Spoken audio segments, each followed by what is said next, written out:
Okay, hi.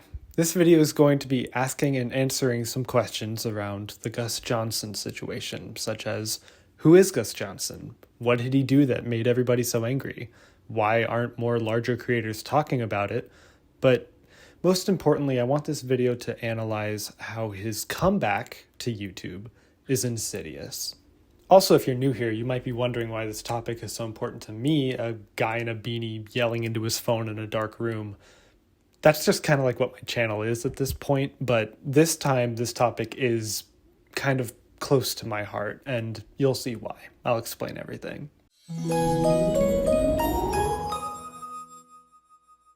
Hello everyone, welcome back to my channel, and thank you for joining me here today.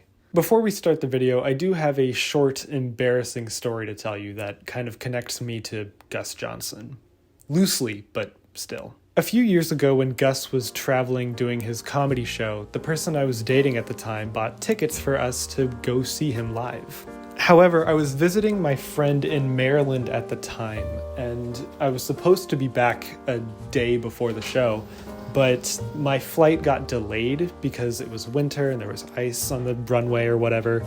Basically, I missed seeing him. I missed the show. I missed Eddie Burback, Danny Gonzalez, everyone who showed up at that show. My partner had made these little collages for Gus to sign, and even though I missed it, they got Gus and Eddie to sign this little collage thing that they made. And you can kind of see up there, Gus signed it, "Sorry you missed the show, it was terrible." And then his signature and Eddie's right there. And I kept this dumb little collage with me since, even got it framed, because these people were like my idols. And I told myself that one day this YouTube thing would work out enough to where I would be able to meet them again in a different context and make up for that opportunity that I missed. Well, that aged badly. Gus Johnson now makes my skin crawl. Let's get into it. A quick disclaimer, in order to tell the full story, I'm gonna have to get into the necessary backstory and details for those who are unfamiliar. If you're up to date on this story and know what I'm going to talk about and just want to hear about Gus's comeback, you can skip ahead to this mark. Or just scrub along the video to the next chapter. I won't judge. For the rest of y'all, it's info dumping time. Gus Johnson is a short-form comedy sketch performer with a very strong internet presence, with 3 million subscribers and multiple channel collaborations under his belt. Personally, I first found Gus after he moved to LA to be roommates with the YouTuber Eddie Burback. Eddie is the creator who got me into commentary and inspired me to make my own channel, so when he announced he'd be living with and starting a podcast with this Gus guy, I immediately jumped to support him too. The formula to Gus's content was very simple. The videos were short and bite-sized, and the characters were always well-defined and prominent, making the videos easy to watch and easy to laugh at. As I mentioned, Gus ran a podcast with Eddie Burback, which was another personal favorite of mine. He also made content with his brother Sven and his then-girlfriend Abelina Sabrina, who each have their own similar short-form sketch comedy channels. So that is who this guy is. But now we need to get into why we're talking about him in the first place and why my tone is kind of teetering on past tense with my affection for him. And that's because he kind of sucks. A few months ago, Gus and his girlfriend Abelina announced that they were breaking up. And at the time, it was very unfortunate to see as a fan, but these things happen. Relationships come and go. Gus continued to make his podcast with Eddie and worked with his brother as well as his own content. Things seemed to be normal. Then, Abelina put out a video on her channel titled My Ectopic Pregnancy, which changed just about everything about how we saw their relationship and Gus as a person. I do recommend you watch her video instead of listening to me try to explain it, but I will do my best to summarize all of the points that we'll be using. While dating Gus, Sabrina suffered an unplanned and ectopic pregnancy, which means the fertilized egg was stuck outside of the uterus, and if left untreated, could lead to internal bleeding and death. Sabrina recounts how her boyfriend at the time, which was later found to be Gus, demanded that she terminate the pregnancy for the sake of their careers, specifically his.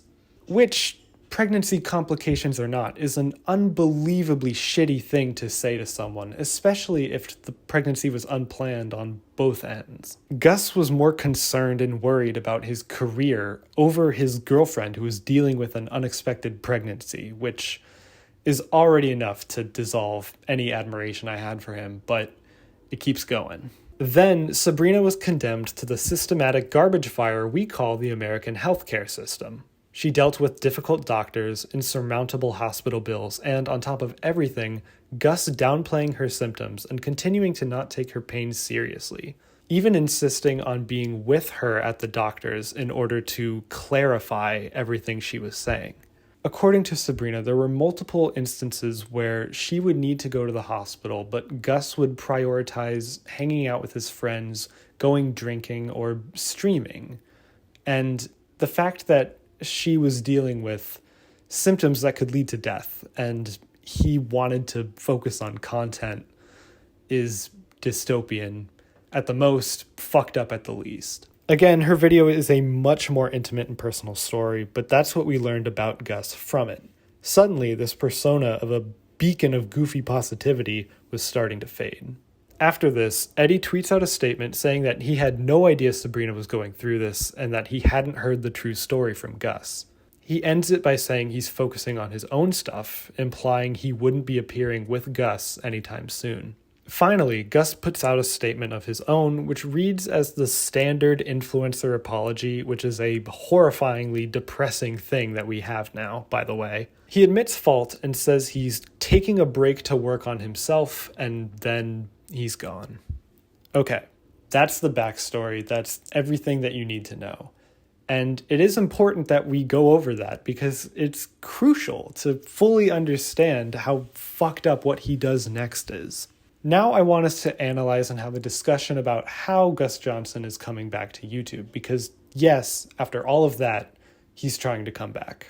Now, it's pointless to argue about whether or not Gus should come back, because the complexity of canceling and whether or not someone's career can be affected by their personal relationships is a much heavier discussion than I'm willing to have. I'm so tired. Instead, I want us to focus on how he's trying to approach this comeback, because I'm not trying to say there's a right way and a wrong way, but the way he did it, spoilers, it's gonna make you a little sick.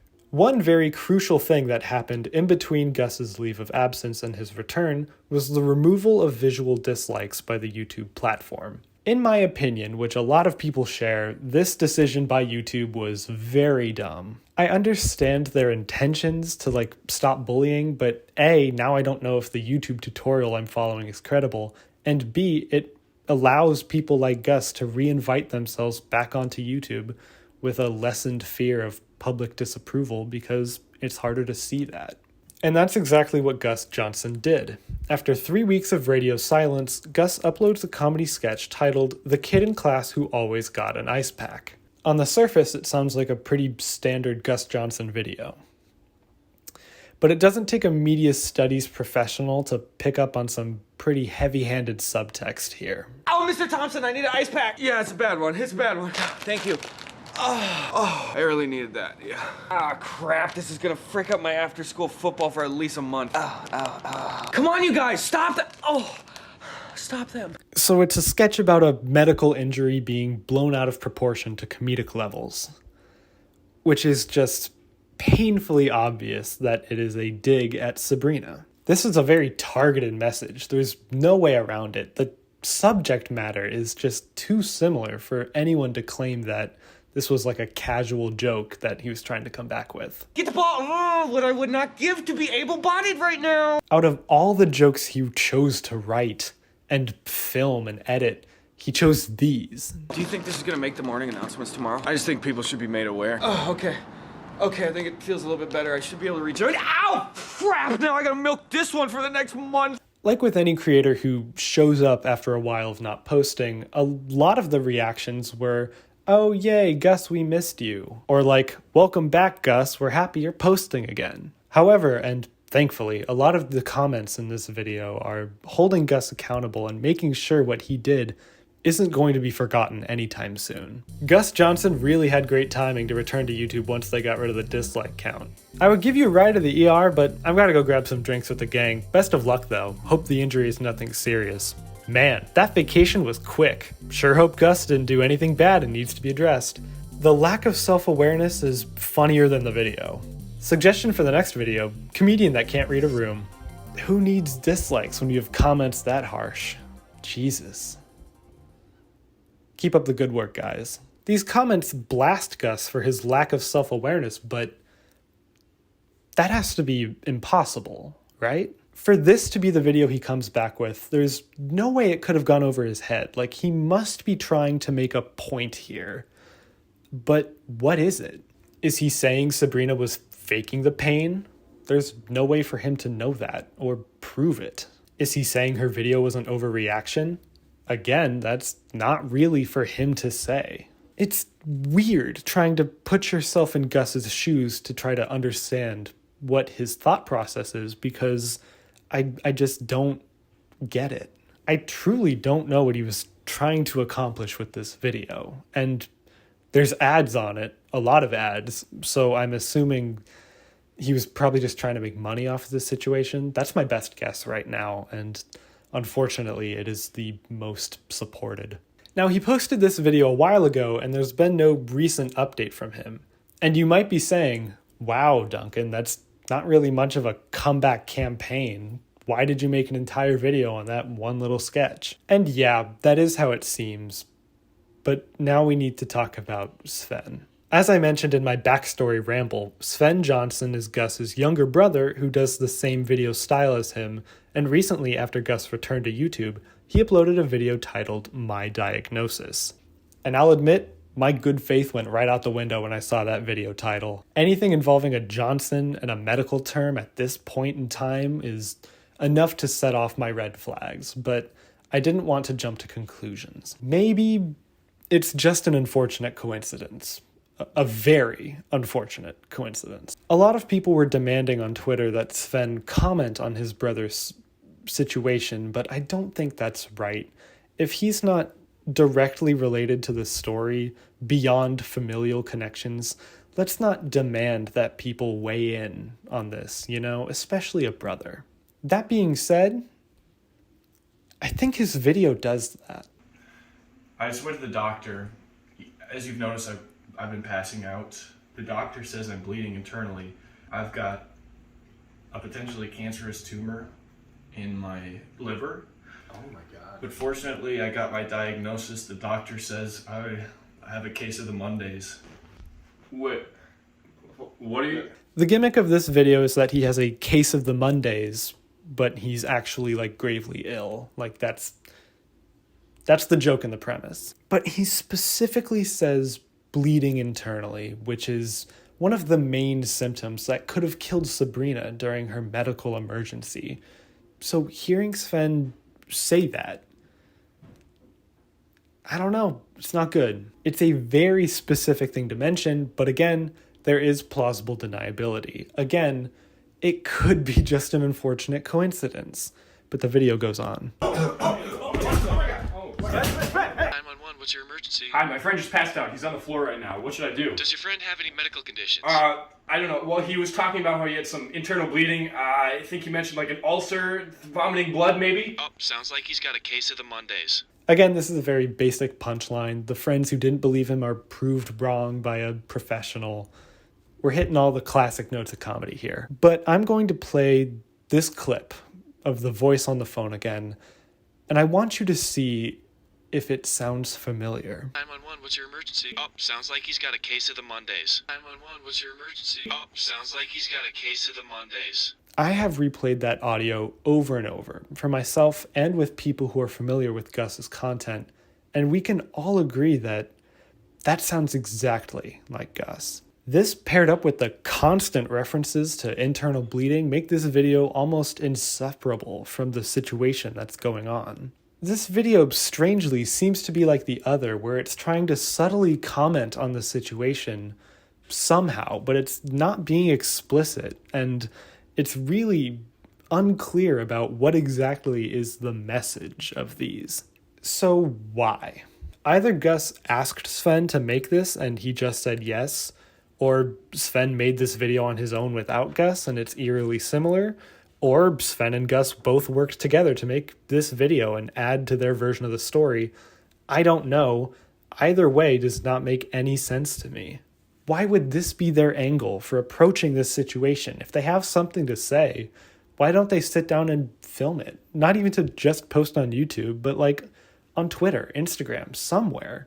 If they have a version of this story that they think isn't being heard, putting it in a sketch doesn't make sense. So is there a message? Are they literally just being mean and vindictive?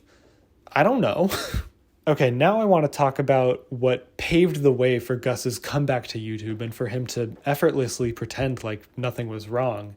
And that is the lack of coverage from this story from larger creators. This story was big on Twitter, like really big.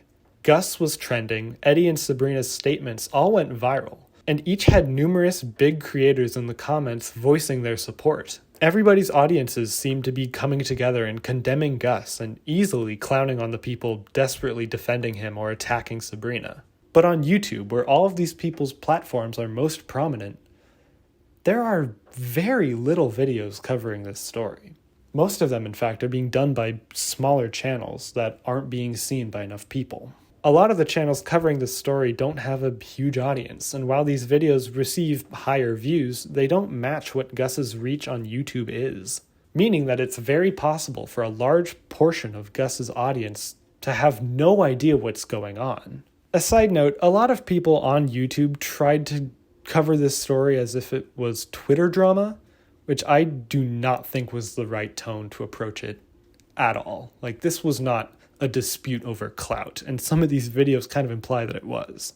I think there's a very fine line between covering very intense stories as content, because when I was making this video, I wanted to be very careful about how I talked about Sabrina, because she went through this horrible, horrifying, traumatic experience that obviously took a lot out of her to share on YouTube.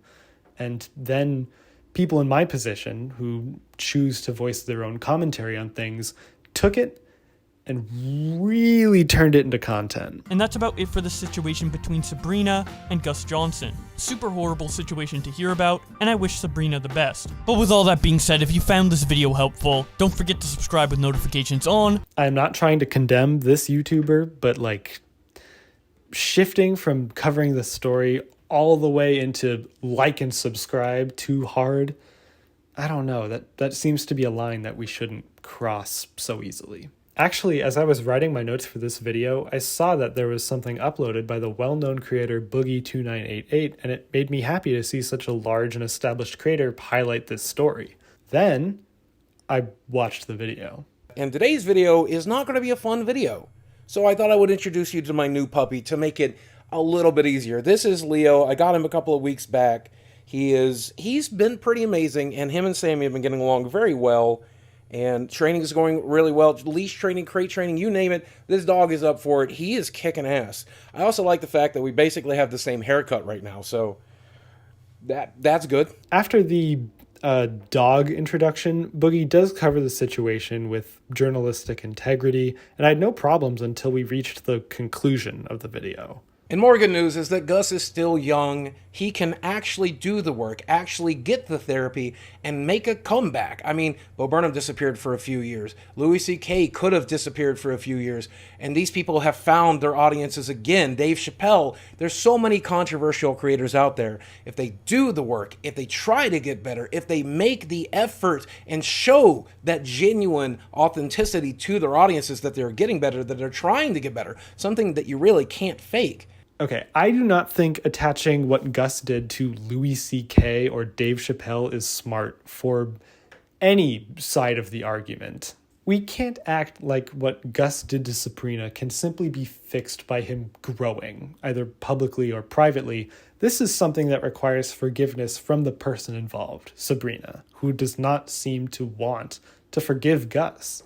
So we can't really pretend like him becoming a better person off screen is going to fix this. Also, Louis C.K. sexually harassed people and then named his stand-up special Sorry. Like, there's no remorse there. Dave Chappelle is arguing with high schoolers about his transphobia. Neither of these people are handling it well. There's no growth here. What the hell? These are not good examples of comedians accepting fault and growing. Bad example. I think what a lot of people were waiting for was a statement done by one of the larger figureheads of commentary on YouTube, specifically the ones who were known to interact with Gus personally. Curtis Connor, Jarvis Johnson, and Nick Is Not Green are all huge creators who have each collaborated with Gus in some capacity, and they were all considered to be friends by their audiences. However, neither of these people, to my knowledge, made any public statement on this situation. Eddie was the only very large commentary channel associated with Gus to make some kind of statement, which he did on his Twitch stream. He stated that the podcast was not coming back and his trust with Gus is broken, so he's focusing on his own work and doesn't want to talk about this ever again. I hope I've answered every question because I would really not like to see them anymore. But that wasn't enough for some people, and there are still a large portion of this audience demanding on Twitter that these big creators make some kind of public statement to either disavow Gus or show support for him or something. What they want is closure. And unfortunately, that's not something that we, as an audience, are owed. I understand that we want some kind of finality to this, especially from the perspectives of the people we value. Like, a lot of this audience goes to these commentary creators to hear their opinions on things, and when something this big and close to home happens, for them to be quiet, it's a little odd, and I can kind of see, as a fan of a lot of these creators, how not hearing their take is a little strange. Not like, at least not even knowing how they feel. But we are not entitled to this, especially because this happened with one of their friends, someone they knew personally. It's highly likely that Curtis, Jarvis, and Nick all came to their own conclusions about this situation privately, off camera, and that's enough. Like, we as an audience don't really have that inside look into their brain and how they're feeling. Like, we aren't owed that. We don't need that. But I understand how a lot of people feel as though there is a hole missing in this story because they don't have everyone's take. To us, we don't see that and just know that they used to be friends, but don't know the extent of their current relationship. And that's okay. Again, they aren't required to tell us. Twitter follows don't equal endorsement, and I don't think we need to know all of their takes on everything. We can't judge their takes on something that we don't know. It's not worth trying to hypothesize how each one of these creators feels about Gus, and demanding them on Twitter to make some kind of statement isn't good for anyone. So I don't really approve of the audience members who are constantly tweeting at these people, asking them to say something about Gus. We shouldn't be judging them for not speaking on something that is probably highly sensitive to them. Like, this guy was their friend. Or maybe he wasn't. Again, we don't know. These online relationships are so edited to us. Like, we cannot... I know I've been rambling about this for a while and I don't want to take up too much of your time, so I'll wrap this up. I am talking about Gus's comeback and the lack of coverage because, to me, this is something very unique. When David Dobrik was, quote, canceled, he made 2 apology videos that both seemed insincere and then launched back into content as usual, and the entire internet talked about it. When James Charles came back, he deleted his apology video and went back to his usual content, almost pretending like nothing had ever happened. And believe me, the entire internet talked about that. With Gus, it seems like he's trying to come back and pretend nothing happened, but also, not so subtly, trying to make his own opinions heard, as this topic is just too linked. I don't understand what he's trying to say here, but if I can be honest, from what Sabrina has told us, I don't really have interest in hearing him out. His apology told me enough. His friends' reactions told me enough. And his pseudo comeback told me enough. I'm not interested. And this does suck. As a consumer of Gus's content, this made me sad, but it's not something I can forgive with a light shrug and a lack of any or all accountability. Like, what Gus did is bad. He admitted to doing it, and that's not something you can just ignore. Him acting in his own self-interest almost killed his girlfriend. And that is not a quality I want in someone I admire. So now, as Gus's former audience, it's up to us to decide whether or not we want to continue watching and supporting him, and for me, I've made my decision. It's time we reevaluate the people that we choose to admire and be inspired by, and for me, that means cutting out Gus Johnson and moving on with what's left. Or, maybe I should just stop idolizing celebrities and setting myself up for disappointment if they ever do something that lets me down. Who knows? We're working on it.